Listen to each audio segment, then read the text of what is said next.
প্রচণ্ড এই গরমের দিনে এক গ্লাস ঠান্ডা ঠান্ডা ম্যাঙ্গো লাচ্ছি যেন মন আর শরীর দুটোই প্রশান্ত করে দেয়। একদম অল্প উপকরণ দিয়ে আজকে খুব সহজে ম্যাঙ্গো লাচ্ছি তৈরি করে দেখিয়ে দিব। আসসালামু আলাইকুম everyone, welcome to Mehnus mom's kitchen. এরকম একটি মজাদার ক্রিমি লাচ্ছি যে কেউ বানিয়ে নিতে পারবেন একদম সহজে, আর রেস্টুরেন্টে গিয়ে এত চড়া দামে গিয়ে খেতে হবে না।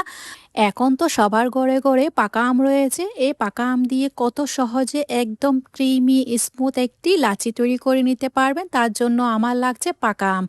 আজকে আমি আঁশমুক্ত পাকা আম দিয়ে খুব সহজে ম্যাঙ্গো লাচি তৈরি করে দেখিয়ে দিব। ম্যাঙ্গো লাচিটা তৈরি করার জন্য অবশ্যই এখানে আঁশমুক্ত পাকা আম নিতে হবে। একটি আমি বড় সাইজের পাকা আম নিয়ে একদম ছোট ছোট টুকরা করে নেওয়ার পর একটি ব্লেন্ডার জারে নিয়ে নিয়েছি।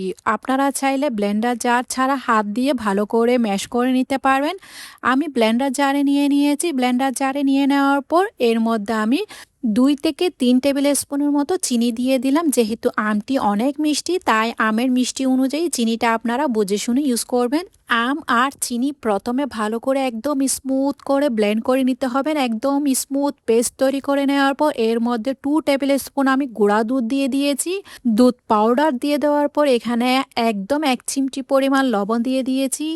এরপর হাফ টি স্পুন দিয়ে দিয়েছি চাট মশলা, 1/4 টি স্পুন দিয়ে দিলাম আমি বিট লবণ। এই লাচ্ছির জন্য আমি যেসব উপকরণ ইউজ করছি সবগুলো উপকরণ অবশ্যই দেওয়ার চেষ্টা করবেন। এবার আমার লাগছে 2 কাপ টক দই। টক দই ব্লেন্ডার জারে দিয়ে দিলাম। 2 কাপ টক দই দিয়ে দেওয়ার পর এবার আমি সিক্রেট ইনগ্রেডিয়েন্টস দিয়ে দিয়েছি 3 থেকে 4 টেবিল স্পুনের মতো ম্যাঙ্গো আইসক্রিম।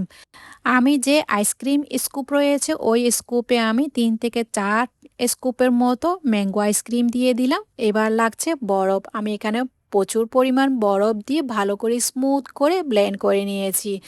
ব্লেন্ড করে নেওয়ার পর তৈরি হয়ে যাবে আমাদের মজাদার লাচ্ছি, ক্রিমি লাচ্ছি। আপনাদেরকে দেখিয়ে দিলাম কতটা ক্রিমি হয়েছে। আপনাদের হাতের কাছে যদি ব্লেন্ডার জার না থাকে তাহলে আপনারা ওই যে ডাল ঘুটনি রয়েছে ওই ডাল ঘুটনি দিয়ে আপনারা এই স্মুথ ক্রিমি ম্যাঙ্গো লাচ্ছিটা তৈরি করে নিতে পারেন। প্রেজেন্টেশন করার আগে গ্লাসের মধ্যে আমি কিছুটা বরফ দিয়ে দিলাম। বরফ দেওয়ার পর আমি ম্যাঙ্গো লাচ্ছিটা আপনাদেরকে পরিবেশন করিয়ে দেখিয়ে দিয়েছি। কিছুটা পেস্তা বাদাম আর কিছুটা ম্যাঙ্গো কিউব বা আমের টুকরা দিয়ে প্রেজেন্টেশন করে নিলাম।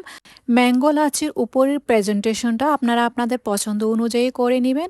আজকে যদি আমার রেসিপি আপনাদের কাছে একটুও ভালো লেগে থাকে তাহলে ফ্রেন্ডস অ্যান্ড ফ্যামিলির সাথে অবশ্যই শেয়ার করবেন। লাইক কমেন্ট সাবস্ক্রাইব করতে একদমই ভুলবেন না। আর আমার ফেসবুক পেজটাকে ফলো করে দিয়ে যাবেন। উপরে আমি একটি পুদিনা পাতা দিয়ে সাজিয়ে নিয়েছি। দেখতে অনেক লোভনীয় লাগছে না? অবশ্যই লোভনীয় হয়েছে, খেতে হয়েছে অনেক ক্রিমি স্মুথ। অবশ্যই ট্রাই করবেন। আমি এই লাচ্ছির মধ্যে যেসব উপকরণ ইউজ করেছি এইসব উপকরণ দিয়ে আপনারা একবার হলো এই লাচ্ছিটি তৈরি করে খাবেন আর আমাকে কমেন্টে জানাবেন আপনাদের ম্যাঙ্গো স্মুথ লাচ্ছিটা কেমন হয়েছে। আজকে তাহলে এ পর্যন্ত, দেখা হচ্ছে নতুন আরেকটি রেসিপি নিয়ে। সে পর্যন্ত ভালো থাকবেন, সুস্থ থাকবেন, আমার জন্য দোয়া করবেন।